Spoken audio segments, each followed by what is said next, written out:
Hello student, সবাই কেমন আছো? আশা করি সবাই খুব ভালো এবং সুস্থ আছো। দেখো, তোমাদের ক্লাস 10-এর ভূগোলের আঞ্চলিক ভূগোলের একটা বড় টপিক হলো ভারতবর্ষ, এবং এই ভারতবর্ষ থেকেই তোমাদের ভূগোলের 40% কোশ্চেন কিন্তু আসে। সে তুমি শর্ট কোশ্চেন বলো, 2 নাম্বার বলো, বা বড় কোশ্চেন বলো, পাশাপাশি কিন্তু 10 নাম্বারের ম্যাপ পয়েন্টিং রয়েছে। তো এই ভারতবর্ষ অধ্যায়টাকে আমরা খুব ভালো করে পড়তে হবে, কারণ এই অধ্যায় থেকে আমাদের 40% কোশ্চেন কিন্তু পরীক্ষায় থাকছে। এবং আজ থেকে আমরা শুরু করে দেব ভারতবর্ষটাকে পড়া।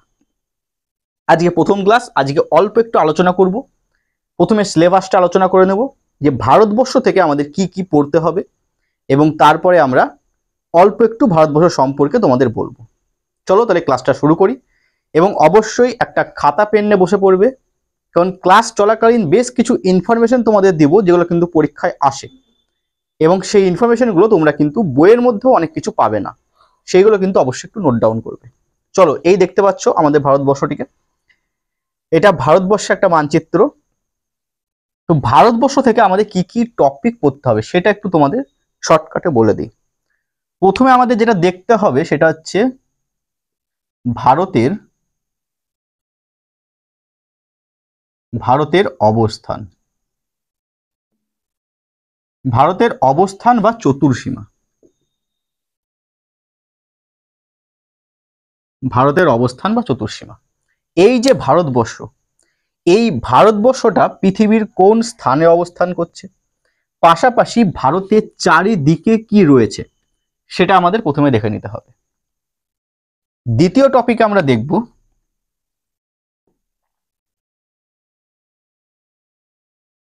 ভারতের প্রশাসনিক বিভাগ।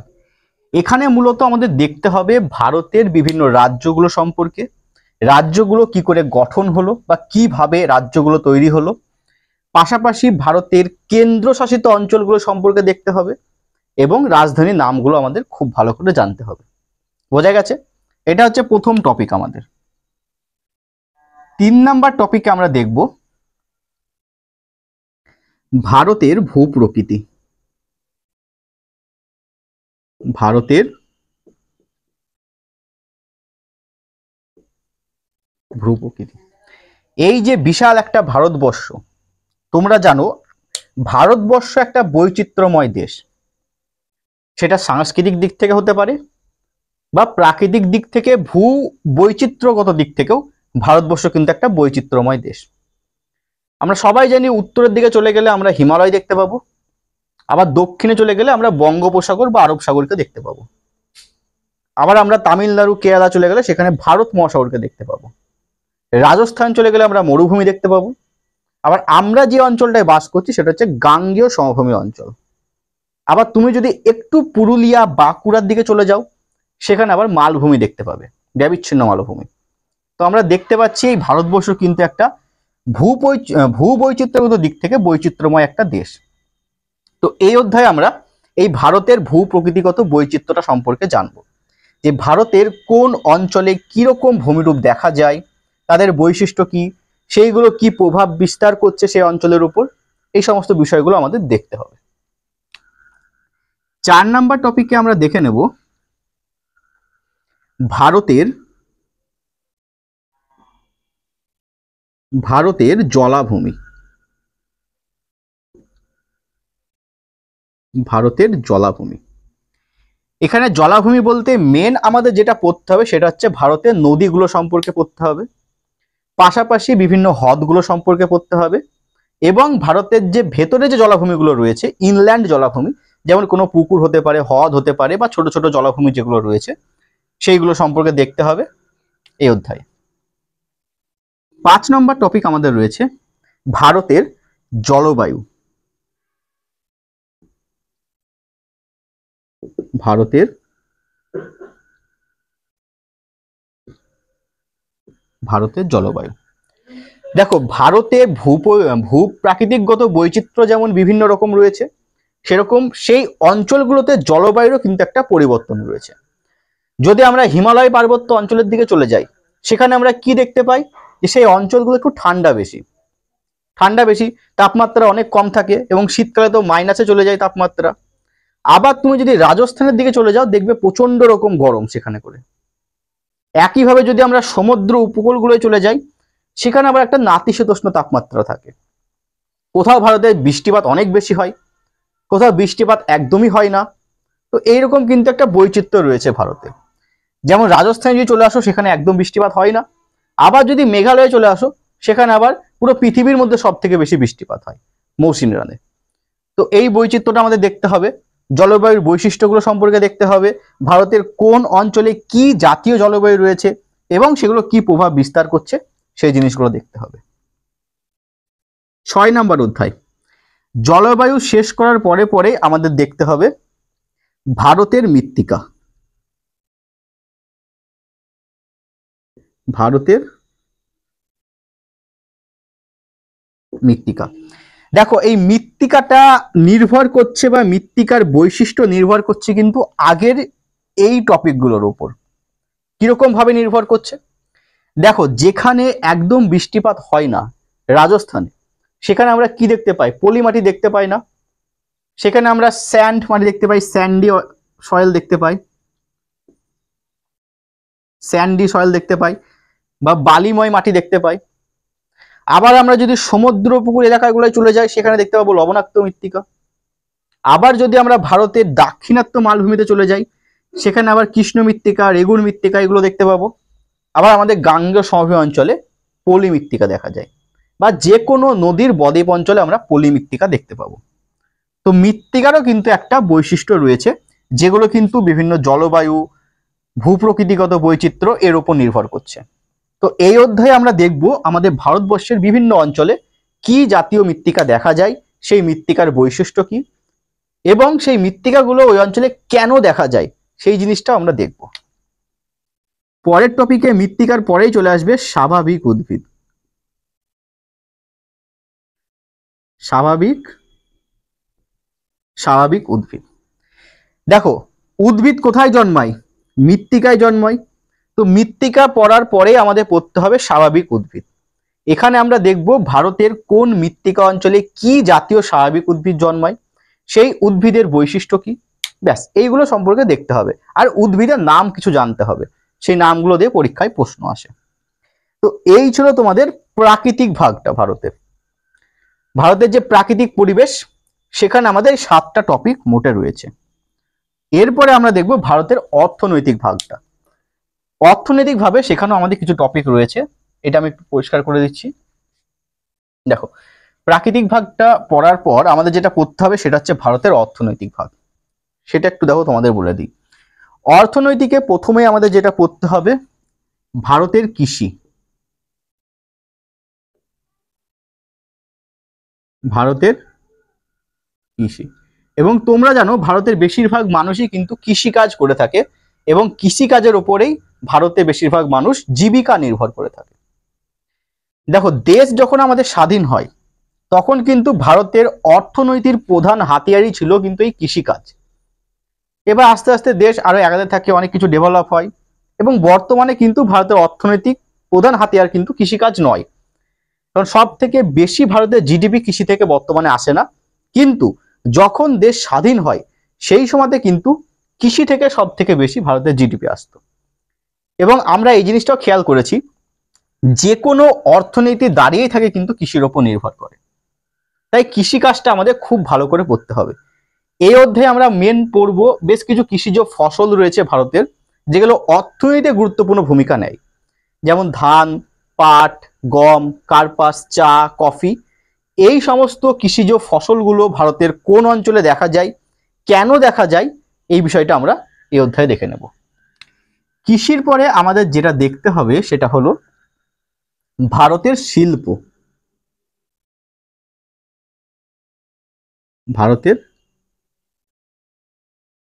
ভারতের শিল্প, দেখো ভারতের শিল্প এই অধ্যায়টা দেখার আগে আমাদের আরো কিছু জিনিস দেখতে হবে, সেগুলো হচ্ছে ভারতের খনিজ সম্পদ সম্পর্কে। খনিজের উপর নির্ভর করে কিন্তু অনেক শিল্প দাঁড়িয়ে রয়েছে, অনেক শিল্প দাঁড়িয়ে রয়েছে কৃষির উপর নির্ভর করে। তাই কৃষি এবং খনিজ এই দুটোর উপর নির্ভর করে কিন্তু ভারতের অনেক শিল্প দাঁড়িয়ে রয়েছে। এই শিল্প অধ্যায়ে আমরা দেখব ভারতের বিভিন্ন অঞ্চলে কোন জাতীয় শিল্পের বিকাশ ঘটেছে। যেমন তোমরা দেখবে আমাদের পশ্চিমবঙ্গে পাট শিল্পের কিন্তু বিকাশ ঘটেছে খুব ভালো। পাশাপাশি আমরা যদি গুজরাট, মহারাষ্ট্র এই অঞ্চলটায় চলে যাই, সেখানে আবার দেখতে পাবো বস্ত্রবয়ন শিল্পের একটা বিকাশ ঘটেছে। তো যেখানে যে কৃষিজ ফসল বা খনিজটা সব থেকে বেশি ভালো পাওয়া যায় বা যে অঞ্চলে সেই শিল্পটা গড়ে ওঠার সুবিধাটা রয়েছে, সেখানেই কিন্তু সেই শিল্পটা গড়ে উঠেছে। তো এই অধ্যায়ে আমরা এগুলোই দেখবো, ভারতের কোন অঞ্চলে কি শিল্প গড়ে উঠেছে, কেন গড়ে উঠেছে, তার কারণ কি। পাশাপাশি ভারতের বিভিন্ন খনিজ ভান্ডারগুলো সম্পর্কে দেখতে হবে, কোথায় কি খনিজ পাওয়া যায় এই বিষয়গুলো দেখতে হবে। এরপরে আমরা দেখে নেব ভারতের শিল্প পড়ার পর ভারতের জনসংখ্যা। ভারতের জনসংখ্যা, দেখো জনসংখ্যার ওপর কিন্তু অনেক দেশের অর্থনীতি কিন্তু দাঁড়িয়ে থাকে। আজকে ভারত এত তাড়াতাড়ি ভারতের জিডিপি গ্রো করছে, তার প্রধান হাতিয়ারই হলো ভারতের এই বিশাল জনসংখ্যা। আবার তোমরা দেখবে যত বিদেশি কোম্পানি রয়েছে, সব কোম্পানি কিন্তু ভারতে আসার জন্য একটা চান্স নিয়ে থাকে। কারণটাই ভারতের এই জনসংখ্যা, বিপুল জনসংখ্যা। তাই জনসংখ্যা কিন্তু একটা দেশের অর্থনীতিতে গুরুত্বপূর্ণ ভূমিকা নিয়ে থাকে। এই কারণেই আমাদের ভারতের জনসংখ্যাটা সম্পর্কে পড়তে হবে। এখানে বেশি কিছু পড়ার নাই, অল্প কিছু টপিক রয়েছে, সেইগুলো দেখে নিতে হবে। 4 নাম্বার টপিক, সেটা আমাদের দেখতে হবে ভারতের পরিবহন ব্যবস্থা বা ভারতের পরিবহন। ভারতের পরিবহনে আমরা প্রধানত সড়ক পরিবহন দেখব, ভারতের রেল পরিবহন দেখব, পাশাপাশি ভারতের বিমানপথ এবং জল পরিবহনটাও দেখব। এবং ভারতের এই যে পরিবহন ব্যবস্থা, এটাও কিন্তু ভারতের অর্থনীতিতে একটা গুরুত্বপূর্ণ ভূমিকা নিয়ে থাকে। এবং এই কারণেই আমাদের ভারতের পরিবহন টপিকটাও পড়তে হবে। এখানেও বেশি কিছু তোমাদের পড়ার নেই, যেটা পড়তে হবে মেন সেটা হচ্ছে ভারতের কৃষি এবং শিল্পটা গুরুত্ব দিতে হবে। কারণ এখান থেকে তোমরা একটা 5 নম্বরের বড় কোশ্চেন পাবে, একটা নয় দুটো পাবে 5 নম্বরের। কারণ তোমরা জানো তোমাদের অর্থনৈতিক ভূগোল থেকে 4টে 5 নাম্বার থাকে, দুটো লিখতে হয়। তো এই দুটো টপিক যদি পড়ে নাও তোমরা কিন্তু দুটো কোশ্চেন পেয়ে যাবে এবং সেই দুটো লিখে আসতে পারবে। তাই এই দুটো অধ্যায় কিন্তু একটু গুরুত্ব দিয়ে পড়তে হবে, ভারতের কৃষি, খনিজ এবং ভারতের শিল্প, এই অধ্যায়টা। বোঝা গেছে? চলো এবার আজকে অল্প একটু পড়াবো, যেটুকু পড়াবো খুব মন দিয়ে শুনবে। দেখো, আমরা জানি ভারতবর্ষ হলো পৃথিবীর সব থেকে বৃহত্তম গণতান্ত্রিক দেশ। তাহলে এই ভারতের অবস্থানটা ঠিক কোথায়? তার আগে আমাদের পৃথিবীটাকে একটু দেখে নিতে হবে। এই ধরে নাও আমাদের একটা পৃথিবী, ওকে? পৃথিবীর মাঝখান দিয়ে চলে গেছে আমরা জানি নিরক্ষরেখা, যার মান হচ্ছে 0 ডিগ্রি। এবং আমরা আরো একটা জিনিস পড়েছিলাম ক্লাস 9-এ, ইংল্যান্ডের লন্ডন শহরের ওপর দিয়ে চলে গেছে আরো একটা রেখা, যেটা উত্তর দক্ষিণে বিস্তার লাভ করেছে, সেটার মানও 0 ডিগ্রি, যাকে আমরা বলি মূল মধ্যরেখা। এবার দেখো, যদি তুমি মূল মধ্য রেখার দিকে তাকিয়ে উত্তর দিকে তাকিয়ে থাকো, তাহলে তোমার ডান দিকের যে দেশগুলো পড়বে সেটা হচ্ছে ভারত পূর্ব গোলার্ধের দেশ, এবং তোমার বাঁ হাতের যে দেশগুলো পড়বে সেটা হলো পশ্চিম গোলার্ধের দেশ। কারণ আমরা জানি এই যে মূল মধ্যরেখা 0 ডিগ্রি, এরপরে তুমি যত এদিকে যাও 1 ডিগ্রি 2 ডিগ্রি করে বাড়তে থাকে এবং সেটা পূর্ব হয়। আবার এই দিকে যদি চলে আসো, এই দিকটা পশ্চিম হয়, 1 ডিগ্রি 2 ডিগ্রি করে 1 ডিগ্রি পশ্চিম, 2 ডিগ্রি পশ্চিম, 3 ডিগ্রি পশ্চিম, এভাবে বাড়তে থাকে। এবার দেখো, আরো একটা জিনিস আমাদের জানতে হবে, সেটা হচ্ছে নিরক্ষরেখা। আমরা যদি নিরক্ষরেখা থেকে উত্তরের দিকে যেতে থাকি, তাহলে কি 1 ডিগ্রি উত্তর, 2 ডিগ্রি উত্তর, 3 ডিগ্রি উত্তর করে বাড়তে থাকে। আবার যদি দক্ষিণের দিকে চলতে থাকি, একইভাবে 1 ডিগ্রি দক্ষিণ, 2 ডিগ্রি দক্ষিণ, 3 ডিগ্রি দক্ষিণ করে চলতে থাকে।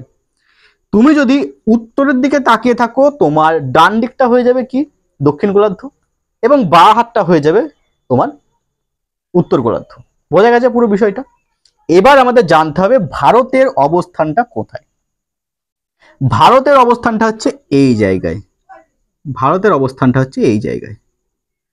তাহলে কোশ্চেন হচ্ছে ভারত কোন গোলার্ধের দেশ? আমরা দেখেই বুঝতে পারছি ভারত হচ্ছে উত্তর পূর্ব গোলার্ধের দেশ। মনে থাকবে এটা, ভারত হচ্ছে উত্তর পূর্ব গোলার্ধের দেশ। বোঝা গেছে পুরো বিষয়টা?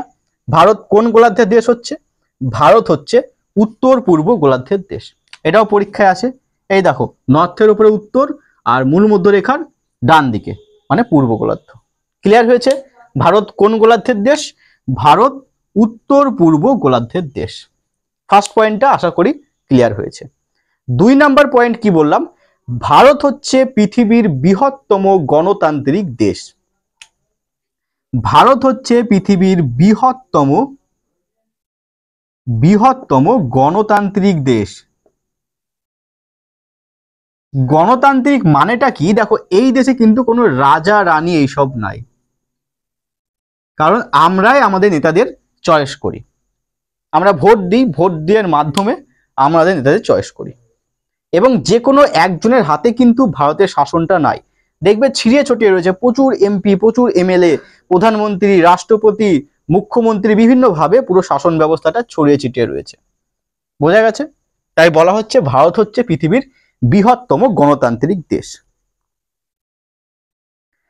আচ্ছা, এর পরের পয়েন্টটা তোমাদের বলি। দেখো, ভারত হচ্ছে পৃথিবীর 7ম বৃহত্তম দেশ। ভারত পৃথিবীর 7ম বৃহত্তম দেশ। কি করে 7ম বৃহত্তম?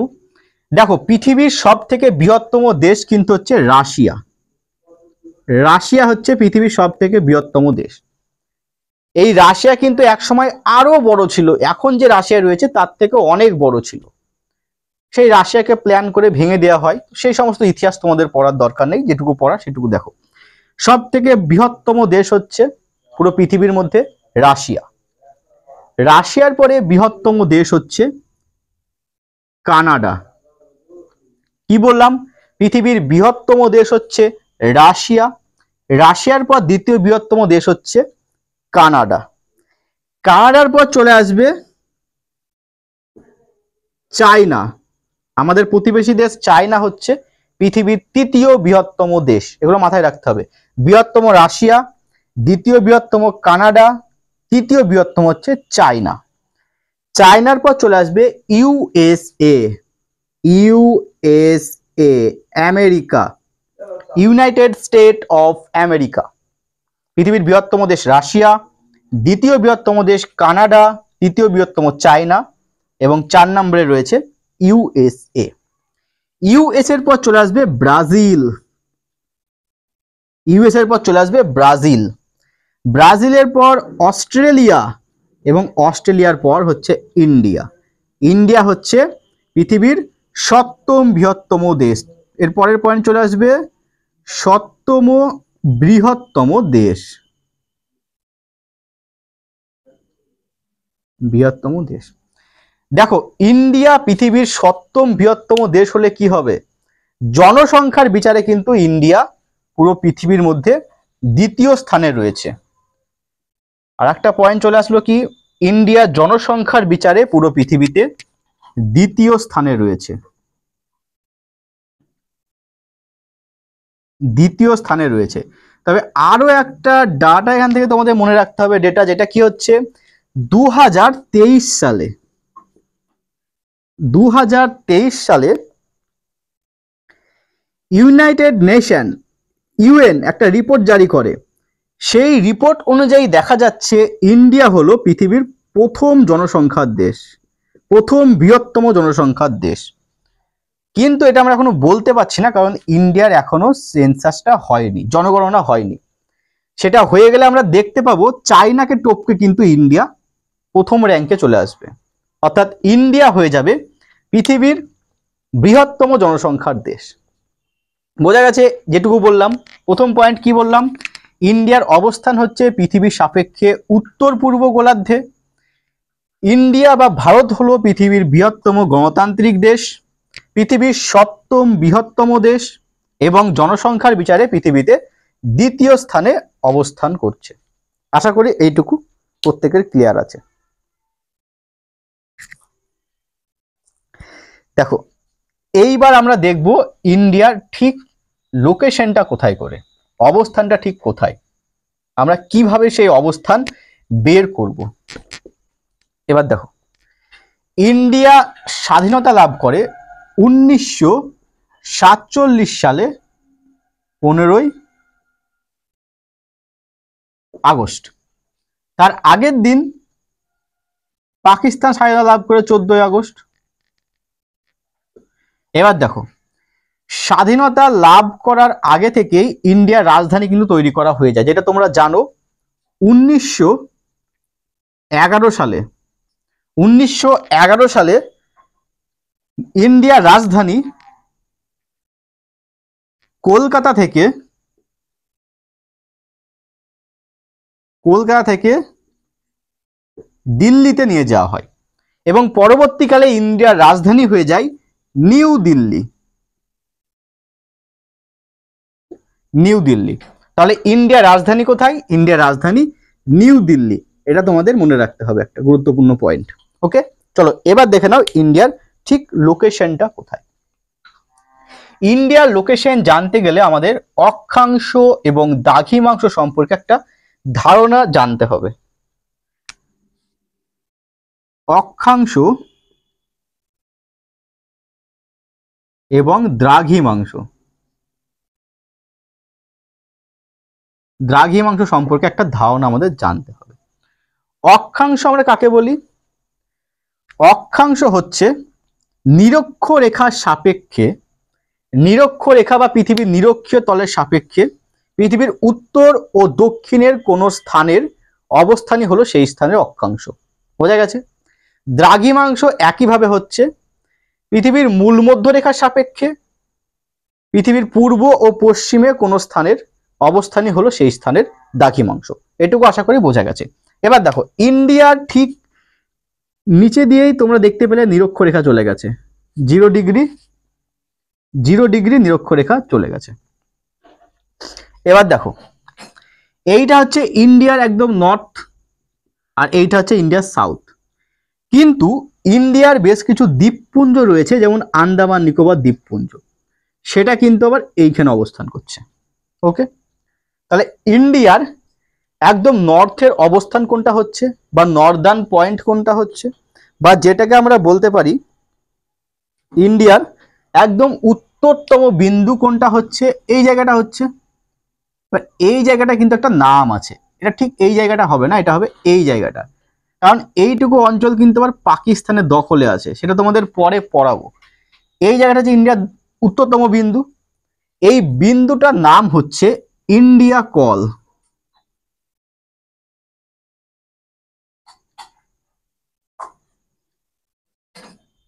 ইন্ডিয়া কল কি বললাম?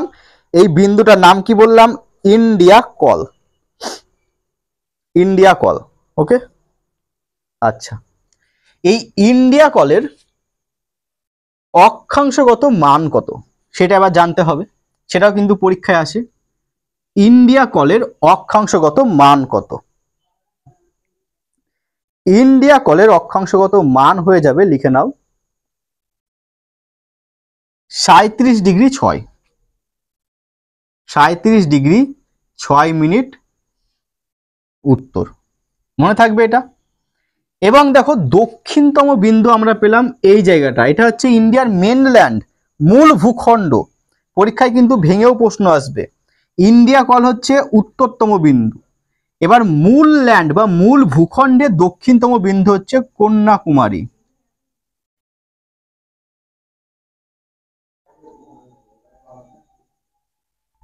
কন্যাকুমারী।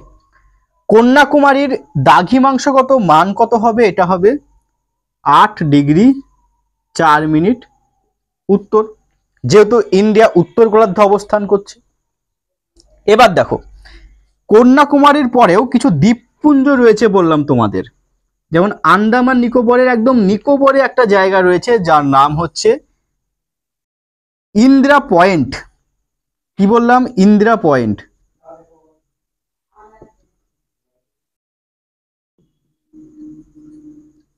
ইন্দিরা পয়েন্ট। এই ইন্দিরা পয়েন্ট হলো ইন্ডিয়ার একদম দক্ষিণতম বিন্দু। এর মান কত? ইন্ডিয়া পয়েন্টের মান হলো 6 ডিগ্রি বা 6 ডিগ্রি 4-5 মিনিট উত্তর। এইটা হচ্ছে ইন্ডিয়ার দ্রাঘিমাংশগত বিস্তার। এই যে তিনটে পেলাম এটা হচ্ছে ইন্ডিয়ার অক্ষাংশগত বিস্তার।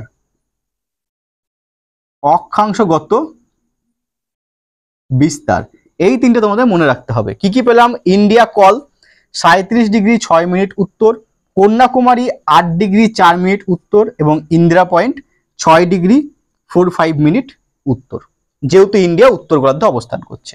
এবার আমাদের দেখতে হবে এই ইন্ডিয়ার দ্রাঘিমাংশগত বিস্তার কি রয়েছে। দেখো এইখানে করে ইন্ডিয়ার যে রাজ্যটা রয়েছে তার নাম হচ্ছে গুজরাট, এবং আমরা দেখতে পাচ্ছি গুজরাটই হচ্ছে ইন্ডিয়ার একদম পশ্চিমতম রাজ্য। পূর্ব দিকে চলে আসি, এই জায়গায় আমরা একটা বিন্দু দেখতে পাচ্ছি, তার নাম হচ্ছে অরুণাচল প্রদেশ। এইখানে রয়েছে ইন্ডিয়ার অরুণাচল প্রদেশের বর্ডার। তো অরুণাচল প্রদেশের কোন একটা জায়গা হবে ইন্ডিয়ার দক্ষিণতম বিন্দু। এবার আমাদের নামগুলো জানতে হবে। গুজরাটে যে জায়গাটা রয়েছে তার নাম হচ্ছে গুজরাটের গোহরমতি। গোহরমতি নামগুলো মনে রাখবে। গুজরাটের গোহরমতি হচ্ছে ইন্ডিয়ার পশ্চিমতম বিন্দু। এর মান কত? এর মান হচ্ছে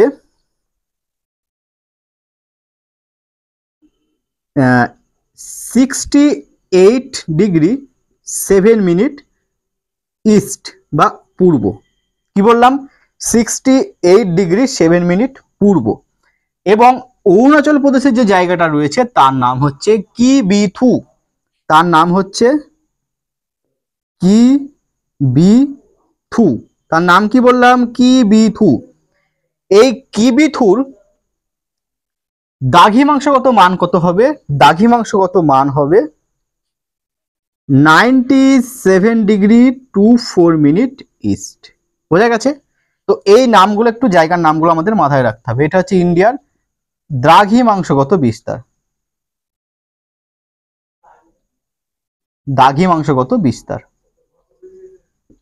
বোঝা গেছে? প্রথম যেটা বললাম সেটা হচ্ছে ইন্ডিয়ার অক্ষাংশগত বিস্তার, এবং তারপরে যে দুটো বললাম সেটা হচ্ছে দ্রাঘিমাংশগত বিস্তার। ইন্ডিয়ার উত্তরতম বিন্দুর নাম কি বললাম? ইন্ডিয়া কল 37 ডিগ্রি 6 মিনিট উত্তর। ইন্ডিয়ার মূল ভূখণ্ডের দক্ষিণতম বিন্দুর নাম কি বললাম? কন্যাকুমারী, যেটা হচ্ছে 8 ডিগ্রি 4 মিনিট উত্তর। ইন্ডিয়ার একদম দক্ষিণতম বিন্দু কি? সেটা হচ্ছে ইন্দিরা পয়েন্ট, যেটা নিকোবরে রয়েছে, সেটার মান হচ্ছে 6 ডিগ্রি 45 মিনিট উত্তর।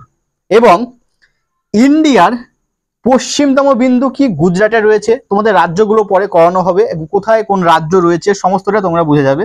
জাস্ট খুব সহজ নিয়মে বলে দেব। দেখো পশ্চিমতম বিন্দু কি রয়েছে? গোহরমতি। কোন রাজ্যে রয়েছে? গুজরাট রাজ্যে রয়েছে।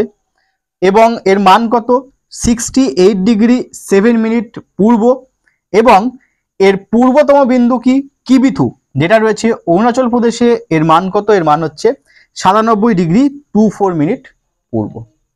এবার দেখো এখান থেকে আরো একটা প্রশ্ন কিন্তু বেরিয়ে আসে।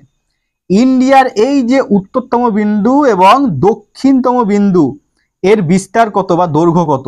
পাশাপাশি কিন্তু ইন্ডিয়ার এই পশ্চিমতম বিন্দু এবং এই যে পূর্বতম বিন্দু, এরই বা বিস্তার কত? সেটাও কিন্তু পরীক্ষায় আসে। ইন্ডিয়ার যে উত্তর এবং দক্ষিণের বিস্তার, এটা লিখে নাও। এটা হচ্ছে 3114 কিমি। 3114 কিমি, সরি 3214 কিমি হবে। এটা হচ্ছে ইন্ডিয়ার যে 3214 কিমি। ইন্ডিয়ার উত্তর এবং দক্ষিণের যে বিস্তার, অর্থাৎ ইন্দিরা কল এবং কন্যাকুমারী, এর দৈর্ঘ্য কত? 3214 কিমি। এবং গুজরাটের গোহরমতি এবং অরুণাচল প্রদেশের কিবিথু, এর বিস্তার কত? এর বিস্তার হচ্ছে 2933 কিমি। 2933 কিমি। এইটা তোমরা মনে রাখবে। বোঝা গেছে? তো আজকে এইটুকুই থাকলো। নেক্সট দিন আমরা বাকি যে টপিকটুকু রয়েছে সেটুকু শেষ করব, এবং তারপরে আমরা ইন্ডিয়ার রাজ্যগুলো সম্পর্কে দেখে নেব। কোথায় কোন রাজ্য রয়েছে, কোন রাজ্যের সঙ্গে কোন দেশের বর্ডার রয়েছে, সেই সমস্ত বিষয়গুলো দেখে নেব। আজকে আরেকটু আলোচনা করে দিই ইন্ডিয়ার চারিদিকে কি কি রয়েছে। দেখো, ইন্ডিয়ার একদম পূর্ব দিকে রয়েছে বঙ্গোপসাগর, বে অফ বেঙ্গল, বঙ্গোপসাগর রয়েছে। ইন্ডিয়ার পশ্চিমে রয়েছে আরব সাগর এবং ইন্ডিয়ার দক্ষিণে রয়েছে ভারত মহাসাগর।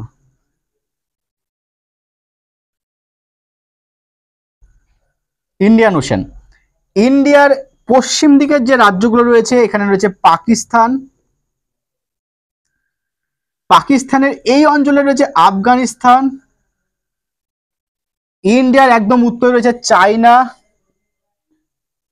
এই যে খাজ মতো দেখতে পাচ্ছ, এখানে রয়েছে নেপাল। আর এই যে এখানে একটা খাজ মতো দেখতে পাচ্ছ, এখানে রয়েছে ভুটান। এবং আমাদের পশ্চিমবঙ্গের পাশেই রয়েছে বাংলাদেশ। বাংলাদেশ এই হলো ইন্ডিয়া চতুর্দিকের যে সমস্ত দেশগুলো রয়েছে। আচ্ছা, আর একটা দেশ রয়েছে, এখানে হচ্ছে মায়ানমার। এখানে রয়েছে মায়ানমার। এই হলো ইন্ডিয়া চতুর্দিকের দেশ ও মহাসাগর বা সাগর যেগুলো রয়েছে। একটা প্রশ্ন হয়তো মাথায় আসতে পারে যে আরবকে আমরা সি এবং আমরা ভারতকে মহাসাগর কেন বলছি বা ওশেন কেন বলছি? এই সি এবং ওশেন বা সাগর বা মহাসাগরের মধ্যে পার্থক্য কি? খুব সহজ ভাষায় বলে দিই। দেখো, যে সমস্ত জলাভূমি কোনো ভূমির সঙ্গে যুক্ত থাকবে সেগুলোই হয়ে যাবে সাগর, আর যে সমস্ত জলাভূমি কোনো ভূমির সঙ্গে যুক্ত থাকবে না সেগুলো হচ্ছে মহাসাগর। দেখো, আরব সাগরটা দেখতে পাচ্ছি আমরা ইন্ডিয়ার এই পশ্চিমের ভূখণ্ডের সঙ্গে লেগে রয়েছে। আবার বঙ্গোপসাগরটা দেখতে পাচ্ছি আমরা পূর্বের এই ভূখণ্ডের সঙ্গে যুক্ত রয়েছে। এই কারণে এই দুটোকে আমরা সাগর বলছি। কিন্তু ভারত মহাসাগর ইন্ডিয়ার কোনো ল্যান্ডের সঙ্গে যুক্ত নয়। এবার অনেকে বলতে পারে এই জায়গাটা তো যুক্ত আছে, কিন্তু না। এইখানে রয়েছে পকপু নদী রয়েছে, এখানে মান্নান উপসাগর রয়েছে। কোনো ল্যান্ডের সঙ্গে কিন্তু ভারত মহাসাগর যুক্ত নয়। এই কারণে আমরা ভারতকে মহাসাগর বলছি। আরো একটা কারণ হলো, দেখো, ভারত মহাসাগরের জলরাশির পরিমাণ বিপুল জলরাশি। তুলনামূলকভাবে সাগরে কিন্তু অত বেশি জল থাকে না। এটা একটা পার্থক্য আমরা বলতে পারি সাগর এবং মহাসাগর। তো আজকের ক্লাসে যেটুকু বললাম আশা করি বুঝতে পেরেছো। নেক্সট দিন আবার এই সময় চলে আসবে ক্লাস করতে, এবং এইভাবে আস্তে আস্তে পুরো টপিক তোমাদের ক্লিয়ার হয়ে যাবে। দেখবে একদম পুরো বিষয়টা সহজ মনে হবে। এবং বারবার বলছি, ভারতবর্ষ টপিকটা এই কারণে গুরুত্বপূর্ণ, কারণ এই অধ্যায় থেকে তোমাদের 40 থেকে 45% কোশ্চেন কিন্তু এই অধ্যায় থেকে আসবে। পাশাপাশি এই অধ্যায়টা কিন্তু পরবর্তীকালেও তোমাদের অনেকটা গুরুত্বপূর্ণ হবে, কারণ ভারতবর্ষ সম্পর্কে তোমাদের পরবর্তীকালেও আরো অনেক বেশি পড়তে হবে। যদি এখন থেকে ডিটেলস একটু পড়ে রাখো, পরবর্তী সময় দেখবে চাপটা কম হবে। তো চলো, আজকে আমাদের ক্লাসটা এখানে শেষ করছি। সবাই ভালো থেকো এবং মন দিয়ে পড়াশোনা করো।